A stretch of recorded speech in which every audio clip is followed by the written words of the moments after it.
Hi everyone, my name is Kayla Scavata, and today I'll be talking about the research I've done for a research assignment that I think would fit very well and be beneficial in a gender studies syllabus. So, how I started the process of researching my sources and how I decided what kind of material should be added. I thought about if I went into a gender studies class and I didn't know much about it, the topics that I would be very interested in, along with someone who maybe wasn't so excited to take this class and was not looking forward to it, what they could relate to the most, as well as what's really prevalent in today's society, and make them have more of an interest or even appreciation of gender studies and all the topics and components that go into it. How I went about finding my non-academic and academic resources. I really like EBSCOhost and Google Scholar for my academic sources, along with college websites, because I feel like they're shorter and but they're still reliable, so more people will be compelled and retain the information.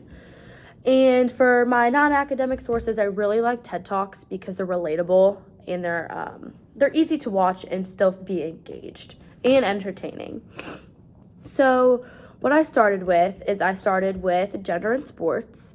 This was an academic source of mine from American Public University, and it covers the history of discrimination and improvement of women in sports from the late 1800s to present day. Women had very limited opportunities in participating in sports, as they were not sponsored as men's sports. And as time progressed, Title IX was passed, which protects both sexes as sports are managed as part of educational offerings. So that's how Title IX affects this.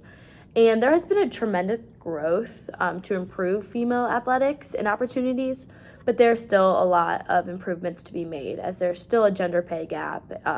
There's a gender gap across leadership and internalized sexism of women in sports. And I feel like this is very important because I played sports growing up, and I feel like I've heard this from even girls who don't have an understanding of internalizing sexism of women in sports, and which sports are men or women's sports.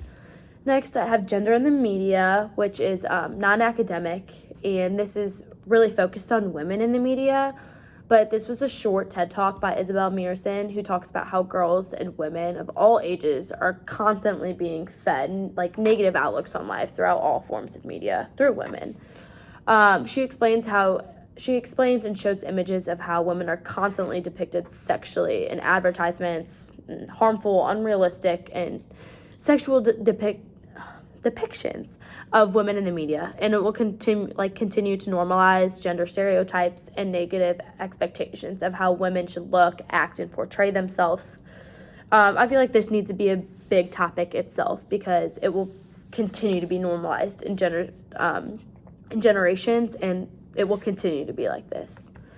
Next, I have Gender and Employment, which was a non-academic source of mine, and this is an article about how transgender and non-binary employees are facing discrimination in the workforce, and how a lot of these specific groups of people are having higher rates of unemployment than cisgender workers, and how they are feeling unseen and that they don't feel welcomed in the workplace. So there should be educational offering programs that could help that.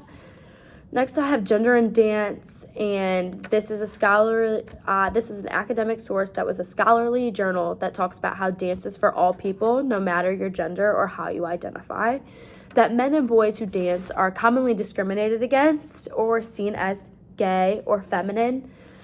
Working towards changing the prejudice towards boys who dance could work towards normalizing adolescent boys to dance, allowing physical, psychological, and social benefits without being discriminated against or feeling bad for what they love to do. My last source that I have is Gender in the Media, which was non-academic, and this is a specific on transgender specific groups. And this was a TED Talk by Declan Nolan talking about how transgender people are usually not in films, books, movies, etc. And if they are, they're usually portrayed negatively as sex workers, villains, etc. And more transgender persons are becoming more seen in the media slowly, but we still are not where we should be in today's society.